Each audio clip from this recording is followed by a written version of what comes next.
hagiye kuza imvu zinyarutse, abungere n'abandi tugiye kubahamba, abapasitori n'abandi tugiye kubahamba, kandi bitaraba.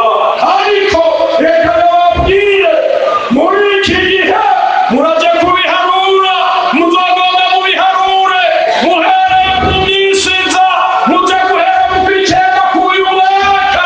Inyuma y'ukwezi kw'icenda turafise amezi 8 atazoba asa n'ayandi mezi yabayeho kw'isi, kuko n'amezi arimwo induru n'amaborogo bikigeze kubaho. Kiretse habaye ikintu kimwe, abantu bunamye bagaca bugufi imbere y'Imana bakihana, kandi bihanye bazoja mu ijuru. Abantu nimuze twihane, tubanze kwihana, twinginge Imana kugira izodusubiza ku mutima ntidupfe.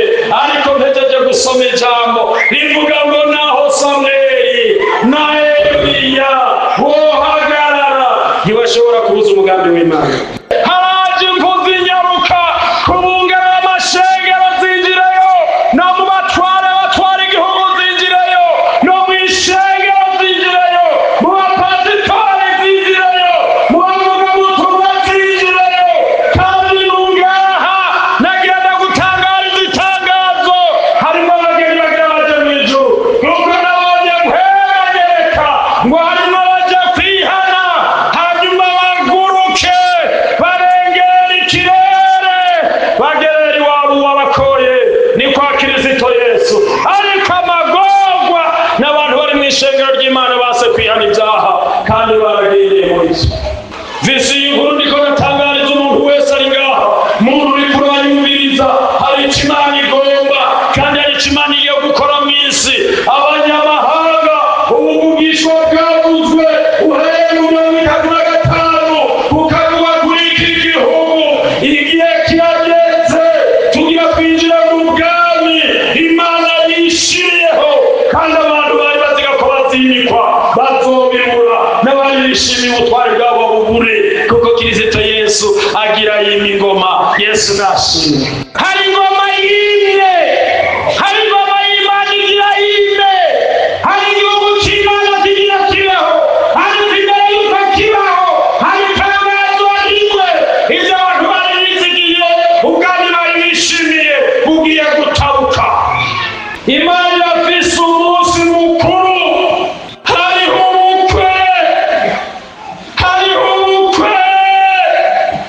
Numva nibatangariza ishengero ry'umwami, hariho ubukwe bw'umwagazi w'intama w'Imana. Abagororotsi tugira tuje mu ijuru, kandi tugira tuvuga ubutumwa. Nimba turamukire no gupfa dupfe, nta kibazo bidutera. Nimba hageze ko tuja mu ijuru tugende, kuko Imana yabwiye ngo ninda mu ishengero ry'umwami ibyahanuwe, ibyahishuwe bigira bisohore. Abagororotsi babona Imana, abandi baja muri Gehinomu, kandi kibitangurira hariho urupfu ruje rumaze kumukomoza w'Imana, kuko intambara zitari zitego zigiye kubaho. Abantu bari bitego naho bazoyabura, kuko Imana yabwiye ngo amagorofa arasibigaraga, ubwami buratanditse.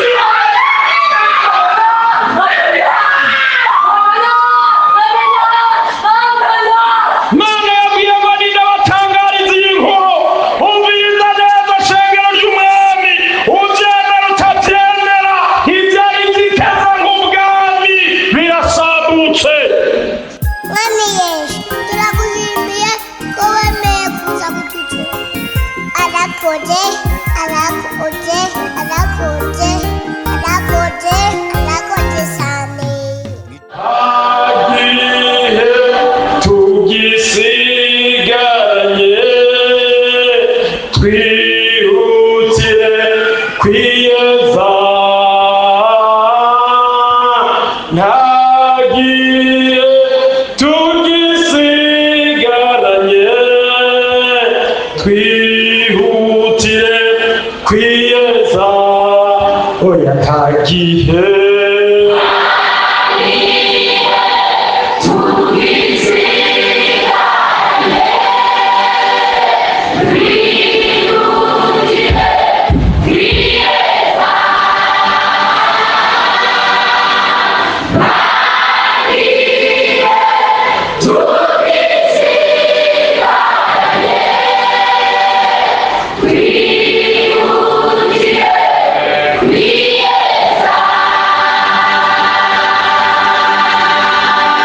sawa uje kugumiriza aho nyene sawa none turamoko turamukanye gake neza turashimira Imana bwa mbere twemereye ngo tube ngaha imbere y'umugeni wa Kristo. Imana nishimye.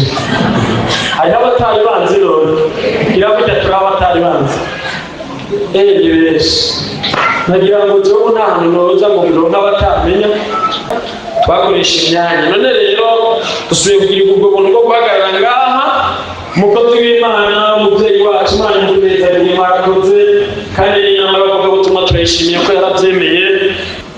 Ahasigaye kuva mu kwezi kwa gatatu Imana yambwiye ngo genda kandi ntuhagarare. Ukuvuga rero niko ndagenda kandi sindahagarara. Nasigaye rero mu ikanisa yo mu kwa gatanu kandi nimuherukirayo naho nyene sinahahemuka. Nagiye mu ikanisa n'uzosubira mu ikanisa mu Rwiza naho nyene mvuyeyo nzocanja handi. Rero aho tumaze iminsi tuko turaca n'ishengero twari no kuwa Mungu Musongati ni Ruranga n'ahandi henshi twagiye turaca badutumye kubaramutsa mwake nasho zabo kandi turabise n'intasho zo mu muryango baradutumye kubaramutsa mwake nasho zabo. Ngomba tubanze dusezerane gatoya duhejeje kuririmba nta gihe tugisigaranye dukwiye kugira ngo kwiyetsa kandi aho n'ubuhanuzi nararanye kandi n'ejo nari ndabufise. Ejo nari mfise ijambo rivuga ngo dukwirikiye kugirana amahoro n'abantu bose n'ukwezwa kuko umuntu atejejwe atazoraba umwana. None rero nagiye numva n'umwe masuye kuterera igikumu ngo dusubire tubuvugane ko Imana nishimye. Sinzi ko wumvirije umukozi w'Imana avuye ngaha hariya mwakiriya gitabo cy'ibyahishuriwe Yohana kandi naje amajambo nsoma ari mu gitabo cy'ibyahishuriwe. Sinagenda hari ibyo Imana yavuze ntegekwa gukora kandi ko ntarabiheza. Yesu natabuza nzogukorera umuzugire gute neza ibyo nagukorera yazonyemerera nje mu ijuru. Yesu nashimye. Turajya kwiga amajambo y'Imana ngo banayavuge ku mutwe sinina kujya gusubira kubasoma kuko uvuye ngaha yayasomye. Ni hariya mu gitabo mwakiriya gitabo Yohana yanditse ari mu ihishurirwa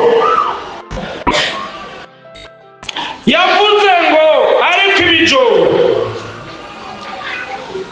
n'abatizera n'abanyabinyoma n'abarozi n'abashakanye n'abasengeki hariho umugabane wabo nihe sija kurinda kuyasoma yaheze. Mbere yuko nigisha ngomba mpere ku butumwa cyangwa ubuhanuzi mu bintu Imana yantumye naho ndakuja ndabigarukako ngo ndagere nabihejeje nsome Bibiliya mpejeje kubivuga. Naravye amakorari yariko araririmba hari naho naciye mbaza mwarimu ngimute iyo hudu muri ko hari abantu bariko baracomoka mbwire reka kuvamo gumaho nyine reka gucomoka nimugumemo. Niba uri muri Yesu neza gumamo.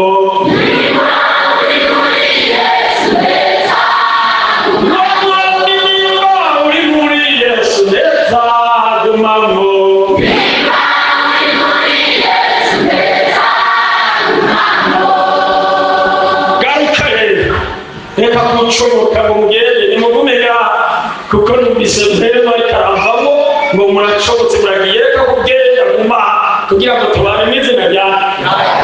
Abanyabinyoma bashakanye baronzi umva sinda gusubira kurisoma jewe narikuja kurisoma narisoma rero mu gitabo cyo kuvayo ngumurabi kandi ntimuza mureke ngwareho n'abasambanyi narikuja kurisoma rero mu ikete y'Abakorinto sinda kurinda kurisoma kuko ryavuzwe. Mana yambwiye ngo nize ndababarira. Mana yazaniye ubutumwa mwakiriye ngaha ibintu umukozi w'Imana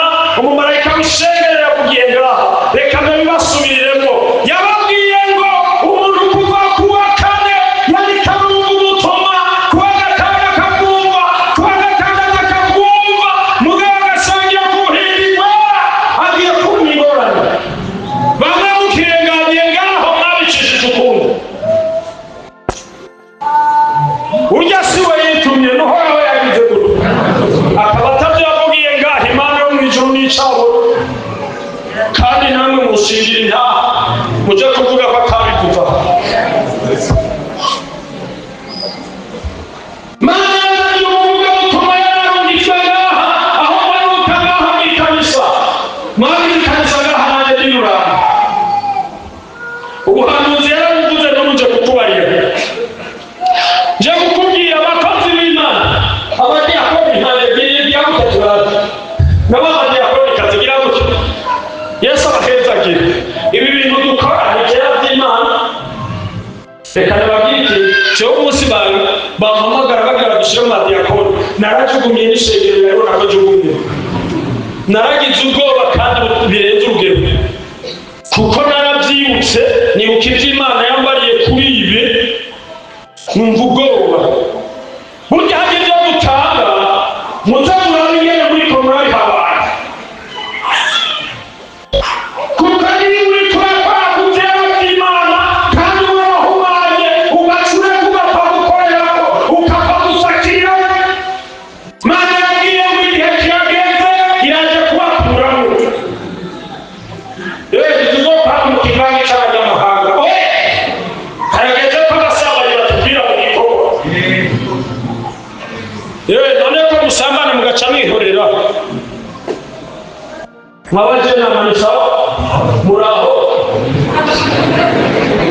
babarindi muraho harageze uwaje igikorwa yagiye manize nakubwiye harageze kwibakuramo ko yabwiye gusigaza isangira rimwe gusa utamira inkora imwe kumwe kwa Yuda hanyuma usohoke kibabaje ni kimwe nuko aho tuzosohokana n'imikinda tuzatwaha iyo tuhabaye mugabo gahiriwe kuko tuzohana n'izuba rinjira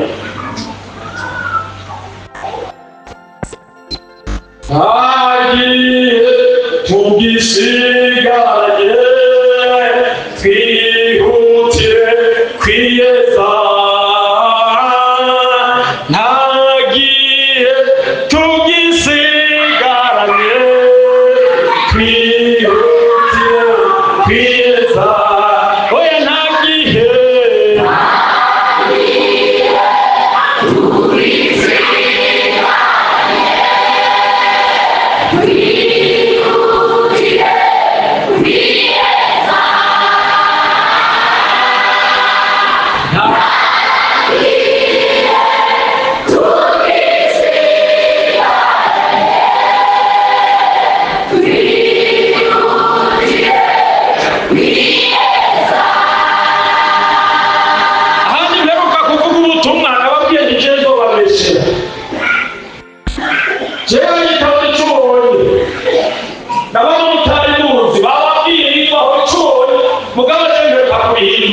sinifare uchuone iko wabugirije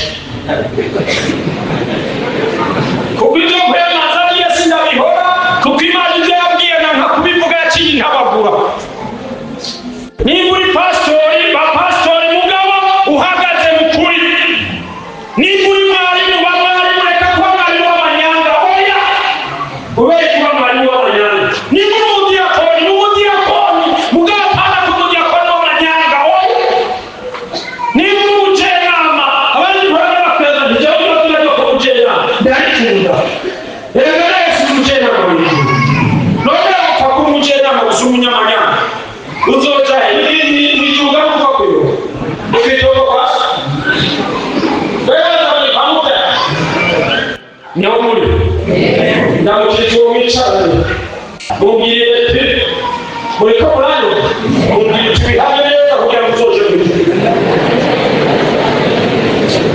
fasha kuvuga ubutumwa kuko buragoye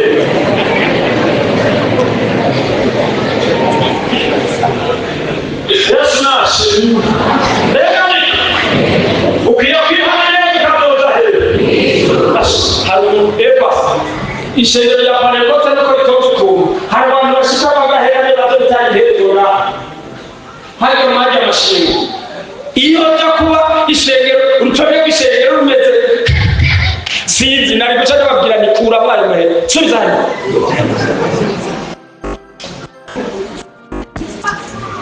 none nimuze twezwe nta gihe dusigaranye babiri twihutire kugira ngo kandi hajya babwira ikintu kimwe mwa bakozi b'Imana Yesu adutabara urugo munsi murabikora mukihorera kuko ntabwo si sawa mugabo numvise muri ibi byavugishijwe n'Imana reka mbese abavuga butumwa reka mbese bya bindi nababwiye basi mumbabarire kuko jewe nta kintu nosiga kuko nagisize mu nzira ku by'ukuri uvuye uji iwacu hagendwa n'ibitoro byinshi utosubira kubaronka umwanya ngo usubire wegeranye abantu ntabashobora rero nk'icyo kumbaga n'ababona mwabavuga butumwa umva ndiko ndavuga butumwa mbere kuri bariya hageze hariya kuko igihe naca mu nzozi no mwiyerekwa iyo ndikora baraba bajya abantu bose bafasha abantu baje kwa Yesu ndabona n'abavuga butumwa mwebwe murakora ibyaha mugaca muhora muri mwebwe nijoro nanjye ndababwira nti nta muvuga butumwa wo kwama kwigana umva abavuga butumwa mbereye kuri bariya n'abariya nimutazihana nije ndababwira ukuri nimutazihana dusigaje dusangira niwe kumwe kwa Yesu irya kabiri muzogenda muzana kuko mwebwe hariyo amasambana by'ukuri mukabikora terekeye zina abandi nabo mwirirwa murategereza abagore b'abana muzojaye ijuru mugupa kuyorera ijuru rya Mariya yashuka gukitamo babiri reka kwe bakozi b'Imana umva n'ababwira inkuru reka kubesha Imana bano muri mwebwe murabesha mukavuga ngo Imana yarantumye kandi atacyo yabatumye Imana yabwiye ngo izoza guhigura namwe izobemerera kandi izoreka igikorwa cy'Imana mu giti oya izohigura namwe ifitanye imiburo na bene igikorwa bene iki gihugu Imana yafitanye imiburano nabo kuko Imana yabwiye ngo bariko basengera ibigirwamana umuntu akaza akavuga ngo Imana yabanye yakubwiye biki ko gutega byakunaniye wari anafitanye imiburano namwe bakozi b'Imana bagenzi banje muze twiyeze rero twari dufite ijambo murarisomanya mu gitabo cy'Abaheburayo rivuga ngo mukurikirane kugirana amahoro n'abantu bose kuko umuntu atagirana amahoro na bagenzi we ntazura umwami none kandi kubana n'abamwimwayo hanyuma mugomba kuvuga Imana yagutumye mugabo mwebwe muriko murandika abagore b'abandi mubandikira mu myiza ni guhabo kubera ko utabwira biza ayo amajambo reka mvuga iki amajambo nabakunda kuvuga iyo niko nigisha niga yabakuze cyangwa yabubatse ariko nta ngorane burya abamajambo baryohewe cyane n'ibintu bitatu abashingana niho muri abamajambo baryohewe n'ibintu biga araryoherwa n'inyama y'urisha shaka kivuga mu mvugo komeje araryoherwa n'inyama y'urisha madamu cyane araryoherwa n'atujambo dusoza kumeze neza none aho utashe kore murababwira ati yabishe ibiteshe shushuka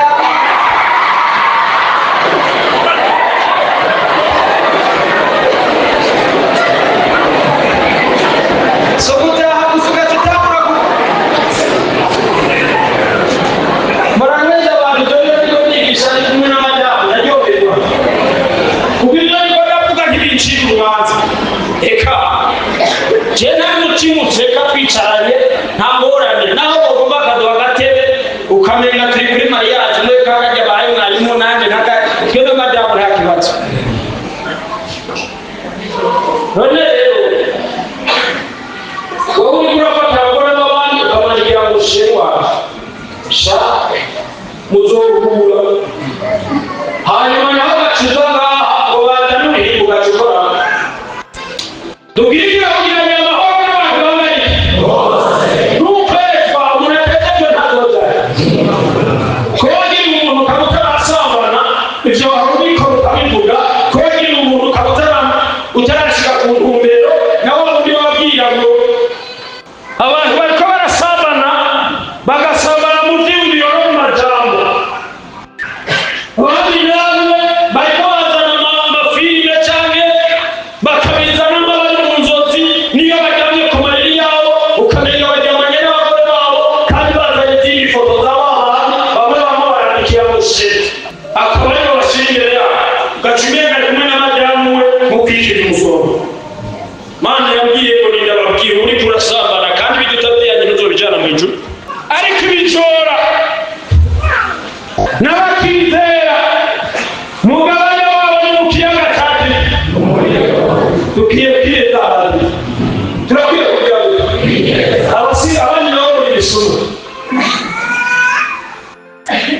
ndagarutse muri mvuze ko hari bamwe muri Uganda mukiro abantu abana ukiri Imana kuko gahanda bafise nubundi afise umuntu ngahe uka kuri 170. ubu nushaka ugize amakenga ndakubwira n'itariki wayibiye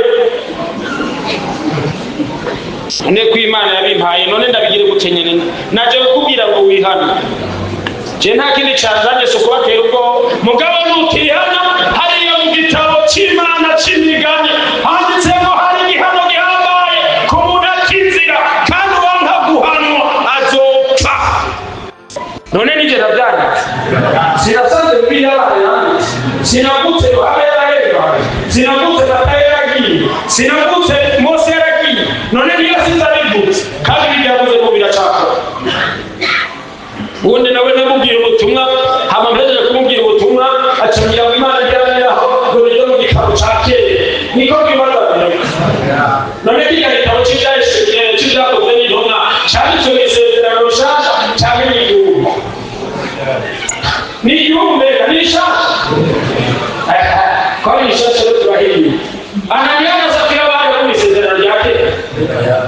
Bibiliya ivuga ngo ntiwaheza twebwe uri mpebwize tuheze abakozi b'Imana ni mpebweze tuheze mbere. Safira yabwiwe Bibiliya ko kivuye guhamba umugabo wawe biraje nawe birakujana ngo acaga ukundi none yari mu Isezerano Rishasha. Nimuze twiyenze kuko kuza ku mwami kuri hafi kuza bakubwira gute abandi nabo mufitanye ubwoko bw'ubusa nababwiye ntijya gusoma mpejeje kuvuga ibi ce nigisha ibinaheje kubivuga kugira ngo bikunde urabyiyumvira. abandi nabo mufitanye ubwoko bw'ubusa abandi nabo mukabaneka abona abantu kandi mutabufasha wafashe bangahe mukuri kuramwagiriza mu mutwe yarigwaye ajya kwa muganga bareferisha yaramwishe atwaye igikumi bivayo none babyarayishe waramubonesha waramufasha kimuriko murabagiriza ngo nabanutse abyarayishe shaka byo guhindukira nawe ubyemere kandi mwe musoma ijambo ry'Imana rivuga ngo ingero ugeramwo niyo uzogererwamo nawe kandi ugire gute usesekare nimba muri kurambika abandi hageze nawe baraje bazokwambika abakobwa muri ngaha bakobwa niho muri naje wari kandi nasoma ijambo ry'Imana ko cyigisha cyendetse naje wari abakobwa ngira gutaka kiza gose hano murapata cyane z'abaheza none ko uri kurandika neza wandike umugabo w'umuntu ukamubwira ngo ishe wawe nawe kugira kubisenge Imana umugabo nawe atogutwara none ngiye ubwira ko sizogerwamo nawe none nijewe nabyanditse none dushaka tugusengere Imana imuguhe hanyuma nawe bazokiba kugira uko ugira abandi si sawa biraryose oya reka ntibabwire twitwegere washa si sawa reka twitwegere babi kandi ntabwo urumva rero kirate ku wundi ni sawa mugabo kirahatiwe ntabwo kandi muze duhindukire Bibiliya ivuga ngo naho bigeze iyo sininda kuja ndayasoma kuko ni menshi ariko Bibiliya ivuga ngo wenda naho bigeze iyo nimuhindukire kandi hora hariteguye kubahanya abashinga nahe barariye kutaha mwegera ingabo y'umwami kandi bahama barikoze bamwe muricana bamwe murabicanye kuko mwafashije abakobwa kwicara kuko zitabagabo ngaha mutanga amahera kugira ngo bakororera n'ubu ndabafise abakobwa batatu kandi ni hafi y'ahandi ndabafise abakobwa batatu harimo umwe amaze gukura inda zibiri n'undi amaze n'abandi babiri bamaze gukura y'imwe ubwira umuntu n'Imana wo kwihana kuko nutihana urupfu ruraje namwe mwabikoze mukaba mutaraja ku karubanda Imana yabwiye ngo niwazihana uragirwa imbabazi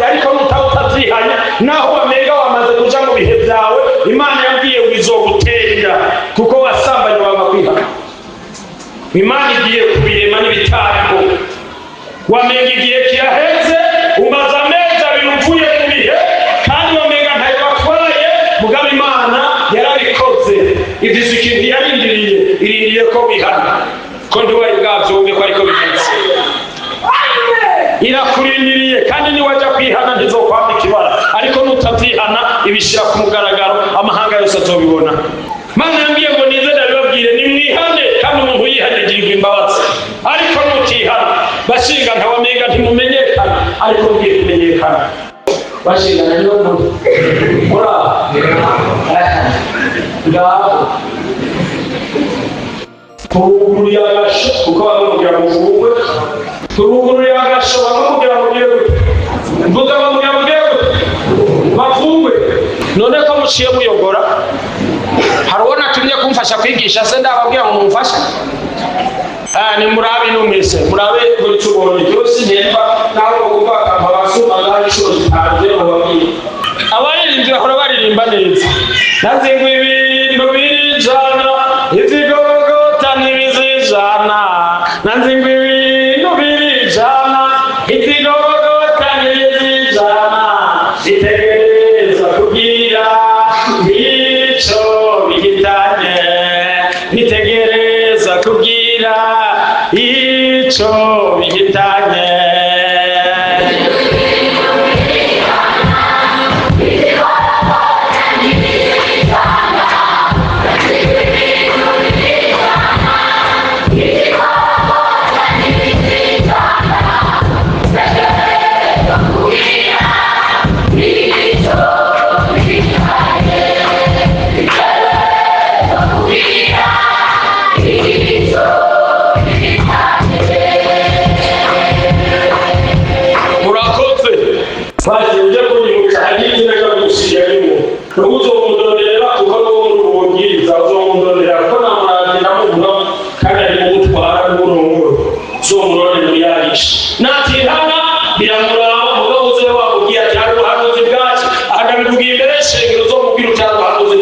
Imana yakubuze kuko ari umutwaro. Naramanitse nari narondeye ahantu nanditse ndabura, none rero nagiye mbona Imana isubiye gukorera nyarupapuro nkandarubona. Yesu ni sawa, Imana ntanziko. Yesu arakunda. Bashingana sinabwiye aho heza, nababwiye bamwe muri wewe turagururiyaga ko mwese kwiha bamubwira ngo ubuzima butana buri makamba. Makamba guhimba buriye zimutana ubune, kuko ufite umwana wateye inda, kandi naho mari mumaze kugira imigambi byo kubera byiza ry'amahera wari umaze kumuhuya mwatse, mukazopfuma muyaresha umwana, kuko uwo mwana napfa agihejeje gupfa, namwe ubwanyu muzogira amagogo kandi mutari bwigire muhora, muzopfungwa mwese mwe n'ujya mukobwa. Yesu nadutabara, ariko sibyo tubifuriza. Icyo tubifuriza ni ukwihana, kuko umuntu yihanye azoja he, ariko utihana azoja mu muriro. Si jewe basha, nasanze ari uko nyene mvuye mu yabigize uko nyene. Sinamye ndababwira, reka ndababwira, no gusubire ndababwira. Je nakuze ubutumwa imwari ufise pasona ngaha, namvise pasona ziva ngaha zikagera, mugabo mu minsi bigusabye kuvuga ubutumwa imwari. Uyiwe wacavyibuka n'abapasiteri ndetse kubabwira ivy'Imana yari yambariye, nyuma y'iminsi ikiguma gikizi. Hanyuma ncagenda ndereka abantu ntera Imana yari yangize, nkagenda kurako inkoko y'inyagugu ndende, inkoko yakinikagera ino. Rero Imana yari yangize ati kubikoze n'inkoko izozimangana nta n'uzobona n'inkoko. N'ubu nta n'inkoko. Kandi n'ubu nta n'inkoko. Wewe ukekubwira kiriya, sabe nakwereka yapazima nta n'inkoko. Hari inkoko nibona myaka y'icyawa, naho abaganga bakoze haruya, inkoko yakigera yose hari inkoko. Agenda nk'uko mvise inkoko isigaye ingana, kuko n'ubu yambwiye ngo nuhirahira ukavyanka nzokubaga. Sindavyanka rero ubu naremeye ndiko ndagenda, sinababwiye ko mperuka ikayero mu kwa gatanu. Nuko nyene umva nagenda gutangara itangazo. Bibiliya itubwira ngo hambaye kukunda kizira, kandi wanga guhangaza ubirago. Nimureke gusambana, nimureke kwiba, nimureke ubwoko bw'ubusa, nimureke ishyari n'inzigo,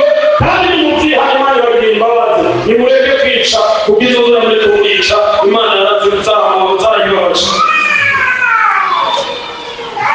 kuko bahagaze ahantu bararindiriye umunsi wihanye Imana ikakubabarira.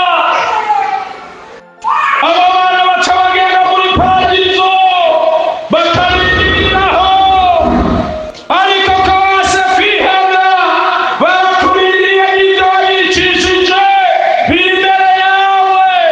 Uzogera ahantu ukijabukiro, aho impwemu zavuye mu mubiri zijabukira, kuko bahereje kujabuka. Bamwe bajyana ibumoso, abandi bakajyana iburyo, bazoca babiguterera. Baheze kubiguterera, wewe ucijana ibumoso, nabo baca bajyana iburyo, muzobanyurana. Wari ukwiye kwihana, kandi wihanye Yesu araguhana. Yesu nashimwe. Mana w'ijuru nibahezagiye, Yesu abahezagiye. None hari ico nsigaje, abasuma sinababwiye, babicaga sinababwiye, ibizobabako nimuvyitegere. Ngomba nsome ubutumwa buri mu buhanuzi, hanyuma nshobora kwigisha.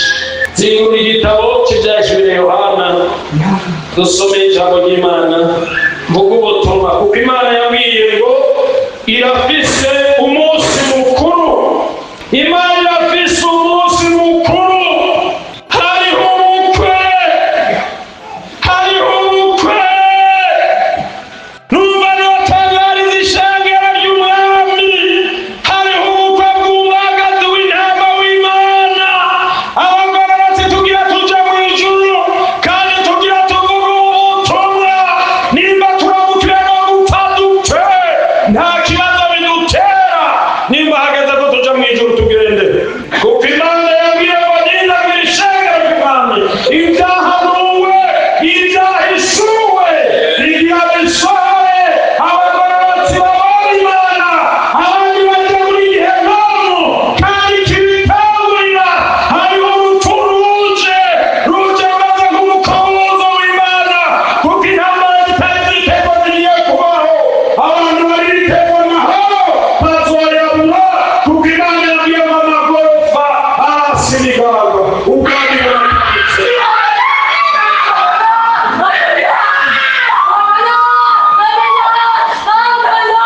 Mana yabwiye ngo nindabatangariza iyi nkuru, umviriza neza shengero ry'umwami, uvyemera utavyemera, ivyari vyiteze nk'ubwami birasambutse.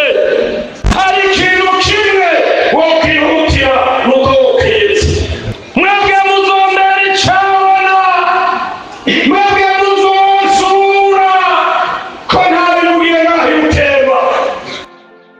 Ico numva no kwigira abantu, nimba arabungera mu mashengero, ico nzi ni kimwe. Ari abapasitori, ari abavugabutumwa, ari ishengero ryose, mbere n'abanyamahanga.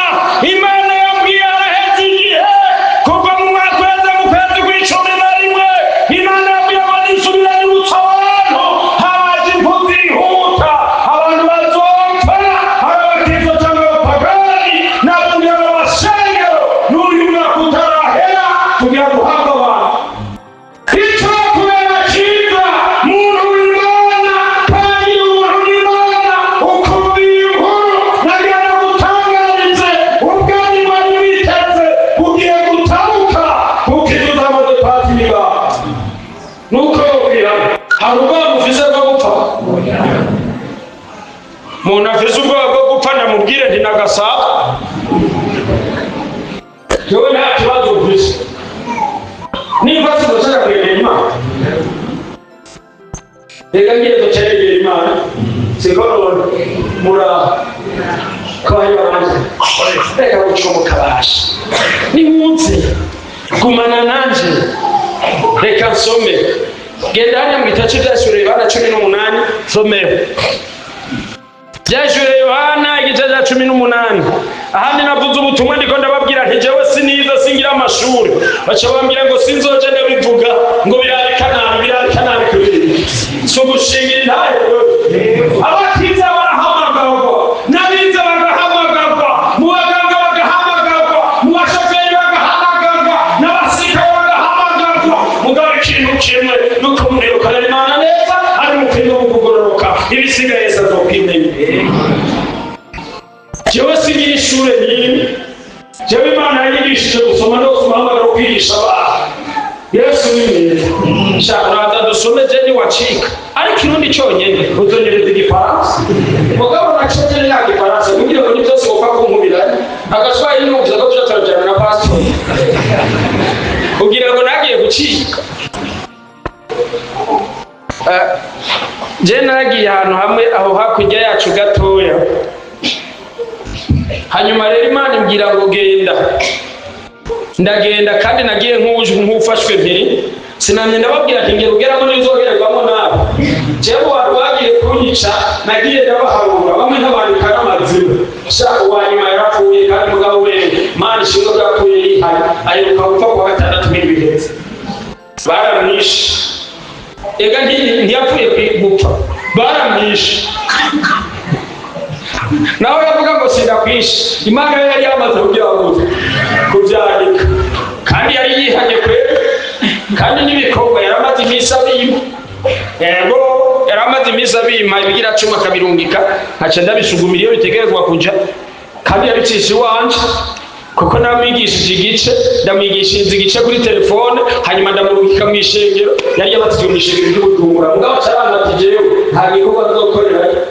Barakoze kumbatiza Imana ishimwe kuko rero mugabo pastor baravugana hanyuma baramuturika neza kuko je namwigishiriza kuri telefone kutwereka cyetumuna ati mugabe ibikorwa byose nzobikorera hirya iwawe ntisawa nta kibazo ahura bikora kandi nuko yabikora n'amaherezo yaramara ndashiraka kwishenge mugabo rero yarapfuye ngero ugeramo neza byawe sinababwiye none bamwigo murabeshera abantu ngo nabarutse hirya y'icyo nawe bazoguhindukirira none mumufasha cyenda biranze akantu none simejeje kwigisha none hari ikintu rindiri sinahejeje se ngo masome none naho nagomba gatora umwe nzona bimenga kuko beze kukubarira ifoto yawe bigiye mugabo utari hano nkigukurize kwa amaso cyabona ndiyo ngo wahuye na bya bintu nayo y'abata mishika nayo y'abata reka basi ndabivuge nabi ndamushire ko nakaranguwe n'ibihumbi 40 watanze ku itariki 18 z'ukwezi guheze ndayafise ndakubwiye ibihumbi 40 amahera aheruka kumuha iyo amuhaye itariki 2 sawa none urindira ikindi cyabona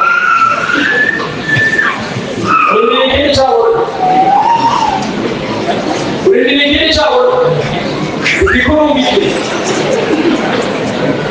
hage usigane idukiye kugira ngo ubutumwa vise umba ni mwihane kandi umuntu wese yezwe hariya mu gitabo cy'ubutumwa bwiza bwanditswe na Matayo hari ijambo yateguye kwigisha Yohana je yavuze ngo mwihane kuko ubwami bw'Imana buri hehe na Yesu aje nta wundi butumwa yahereyeko yabwiye abantu ngo mwihane kuko ubukwe bw'umwagazi w'intama buri hafi mwihane ubwami bw'Imana buri hehe na Yesu nivyo yashitse avuga naje nivyo ndiko ndavuga mukora iki ni mwihane. Some ca gitabo igice ca 18 some ku murongo wa mbere handitse ngo hanyuma y'ibyo mbona umumarayika wundi amanuka avuye mu ijuru afise ubutware buhambaye isi ibonesherezwa n'ubwiza bwiwe asemerera n'ijwi rirenga ati kirakombombotse Babuloni ca gisagara gihambaye gicitse ikibanza c'abadayimoni aharindirwa impwemu zihumanye zose aharindirwa ibisiga bihumanye vya nkurunuka. Yesu nadutabara. Zingura hari inyuma mu gice ca 19 9. Usome kuriya murongo wa 17. Uguhona kw'abasi b'Imana, handitse guhona kw'abasi biwe, ariko jewe navuze ngo n'uguhona kw'abasi b'Imana. Yesu nashimwe. Handitse ngo mbona umumarayika ahagaze ku zuba, asemera n'ijwi rirenga, abarira ibisiga byose biguruka vyatiriye ijuru, ati nimuze mukoranire amazimano menshi y'iki. Twajanye gahemwe iyo mishenge, kiriza turabe bafise Bibiliya, kiriza turabe Yesu umugororotsi, none mutagifise. Hari n'abandi barashaga babazi, kiriza turabe bafise amatelefone, kiriza turabe mwese ni mukiriza, nta ngorane naje nadefise kandi mbese nzibiri kiriza bose. None ivyo biramara maje, hari n'abatakirije, none gahuze agize kuko none arakirije, gira nkuku none hari ikibazo. Pasi ubwo ya telefone zika muzane tuzishore twigurire Bibiliya, muzane tuzishore kuguri kuko Bibiliya nta ngorane, mugabe yicirikira gutera rubika gukoresha icyaha n'amajyamo kubaho kuvuga uciyubaho ari kuri telefone. Muze tuzishore tugurike. Ko muciye mu njana mugiye ntazo ngabatse nimuzigumye. Dusome rero mwebwe turiko turajana mufise Bibiliya. Ndasubiyemo kurya murongo wa 17. Handitse ngo uguhona kw'abasi biwe, mbona umumarayika ahagaze ku zuba, asemera n'ijwi rirenga, abarira iki? Ibisiga byose biguruka vyatiriye ijuru, ati nimuze mukoranire amazimano menshi y'iki. Ku murongo wa 18 ngo murye inyama z'abami n'iz'abakuru n'iz'abagabisha b'abasoda n'iz'abahizi n'iz'amafarasi n'iz'abayicayeko n'iz'abantu bose, ab'indegemvya n'abagurano, aboroshe n'abahambaye. Mbona ica gikoko n'abami bo kw'isi n'ingabo zabo bakoraniye kurwanya uwo vyagiye kuri ya farasi n'ingabo ziwe. Yesu nadutabara. Fise ijambo rimwe canke amajambo abiri, ni ijambo rivuga ngo arahamagaye. Imana iriteguye, Imana igira umunsi mukuru, Imana ifise ikigaye, iragize umunsi mukuru, iragize urubanza, maze iminsi itaba vyibaza, ubundi imigenzi kirakituka. Kera hageze ku bukwe twaca tugorora tugiye kurya imiceri. Umva rero ndikuri iri jambo rivuga ngo Uhoraho ariteguriye amazimano menshi. Mugari igitangaje kirimwo, ntiyahamagaye abantu, yahamagaye ibisiga, ibikoko vyo mw'ishamba ngo nibize birye, ahandi zirize kuhasoma, handitse ngo nibize birye babe bifuneretse. Inyama z'abami n'iz'abaganwa, nababwiye ntabari biteze ubwami, ubwiwabo bazomusambura, kuko niyashe mu bigirwamana nabo bariko baratwara. Imana izobubaka kuko bibashe mu bigirwamana, kandi bahevye gukorera ibigirwamana bagaca baza bagakora kw'igaruro ryera, bakavuga ngo turi abantu b'Imana turakiritse, kandi bagenda ibigirwamana ibiheko tuzuye mu mazu yabo naho bakorera hejuru. Imana yabwiye ngo ni ntagazi y'inkuru, maze igihe niko ndaca ahantu mbwira abantu ngo mwihane, kuko ubwami bw'Imana buri hafi. Hari ingoma yimye, hari ingoma y'Imana igira yime, hari igihugu c'Imana kigira kibeho, hari imbere yuko kibaho, hari itangazo rimwe. Ivyo abantu bari bizigiye, ubwami bari bishimiye bugiye gutabuka. Nasomye hariya mu gitabo ca Yeremiya, sininde kuja kuhasoma ngo bazokwisubiraniramo igisagara kigwane n'ikindi. Reka ndabibereke iyo ryanditse. Genda hariya muri Yeremiya, singume ndabivuga ku mutwe gusa. Genda hariya muri Yeremiya igice ca 15. Gende ndariciyeko basi. Igice ca 15 duhere ku murongo wa mbere.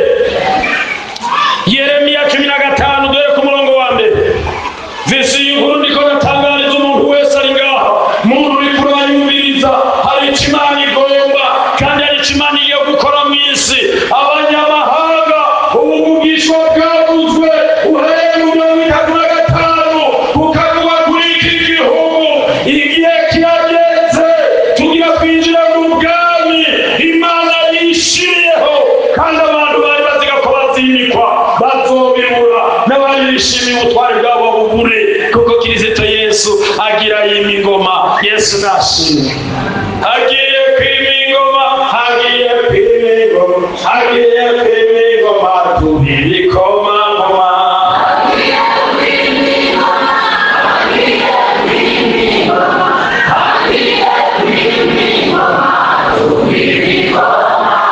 Reka nimuririmbe rwose, ko muririmba nk'abantu barwaye.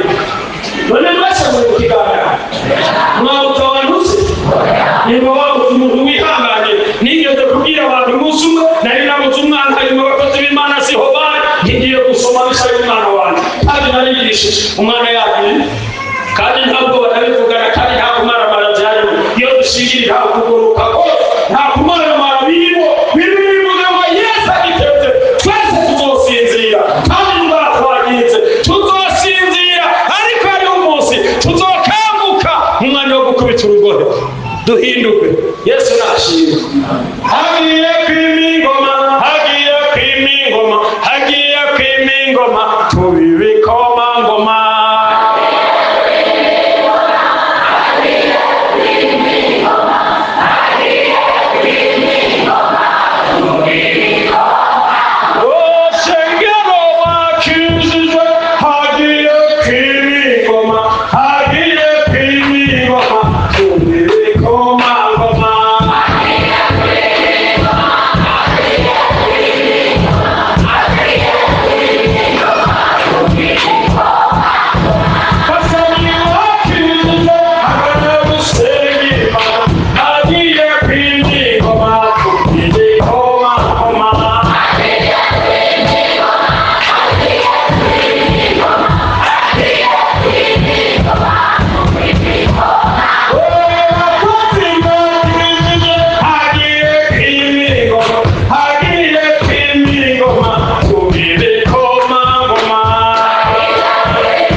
Dusome kiriya gitabo cha Yeremiya 15 mbere kuriya murongo wa mbere.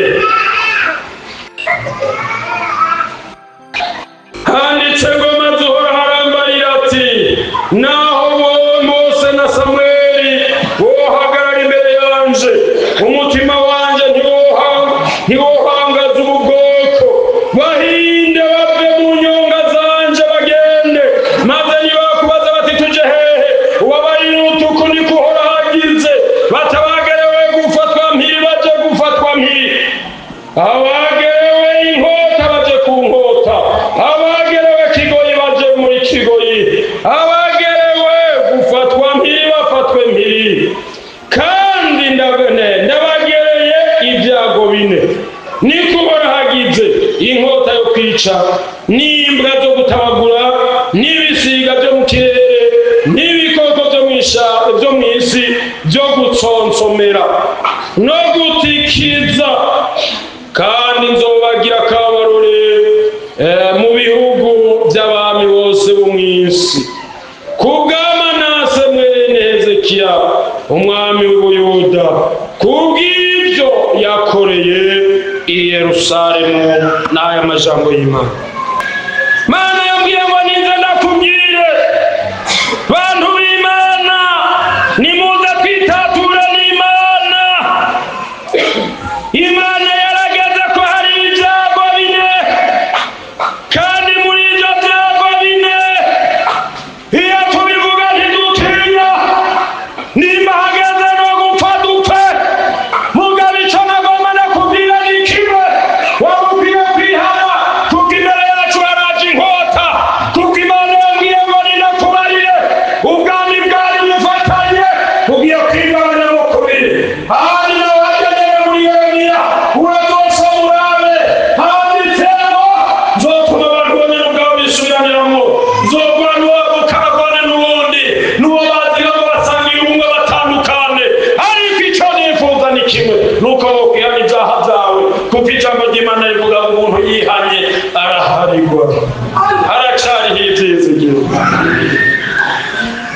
Yesu nabaheza ngiye. Ngomba subire ndirimbe korasi imwe hanyuma ndaguhe ikaze. Yeze yeze yeze umwami araje ntuzosigarura rira uvuga uti sinaburiwe. Yeze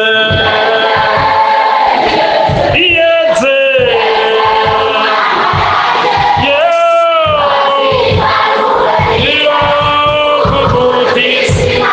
yeze musenzi yeze umwami araje ntuzosigarura rira uvuga uti sinaburiwe.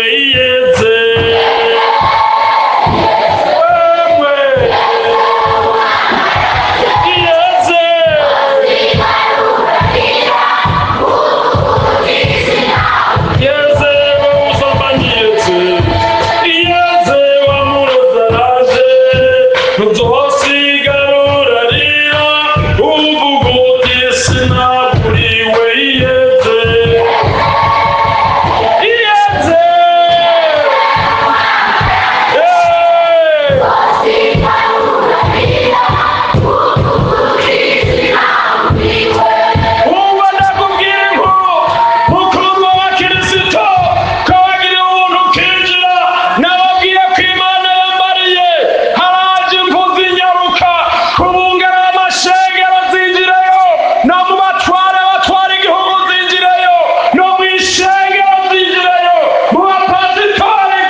Imana yavuze ko ifise umunsi mukuru, igomba kugira umunsi mukuru ibisiga byo mu kirere n'ibikoko byo mu ishamba. Nturabibona kimara igihe kinini, harageze ko wezwa kandi wejeje uzoja mu ijuru. Ariko nutezwa hagiye kuza imvu zinyarutse, abungeri n'abandi tugiye kubahamba, abapasitori n'abandi tugiye kubahamba kandi bitaraba. Ariko reka nababwire muri iki gihe muraje kubiharura, muzagomba mubiharure muhereye ku minsi iza, muje guhera mu kw'icenda k'uyu mwaka. Inyuma y'ukwezi kw'icenda turafise amezi 8 atazoba asa n'ayandi mezi yabayeho kw'isi, kuko n'amezi arimwo induru n'amaborogo bitigeze kubaho, kiretse habaye ikintu kimwe, abantu bunamye bagaca bugufi imbere y'Imana bakihana kandi bihaye bazoja mu ijuru. Abantu nimuze twihane, tubandaje kwihana, twinginge Imana kuko izodusubiza ku mutima ntidupfe. Ariko mpejeje gusoma ijambo rivuga ngo naho Samweli na Eliya bohagarara ntibashobora kubuza umugambi w'Imana. Kandi igihe niki, kandi ibihe biraje. Nta majambo y'Imana n'ubutumwa Imana yantumye ngo ndababarire mwese abagumvise mukabwakira Yesu n'abahezagiye. Mbere uwo mwicaranye ati ntugende utihanye kuko inyuma y'ibi hari ibihano. Mbere uwo mwicaranye ati ntugende utihanye kuko inyuma y'ibi hari ibihano. Mfasha kuvuga ubutumwa, hari abatabyumvise neza. Mfasha kuvuga ubutumwa, mbere uwo mwicaranye ati ntugende utihanye kuko inyuma y'ibi hari igihano. Kaze kwa Yesu, kaze kwa Yesu. Ni bandi bavuga bati turagomba gukira, nawe wamushinga ntahe naho byari bimeze uko. Kandi iyo mvuze umushinga ntahe mba navuze umusore.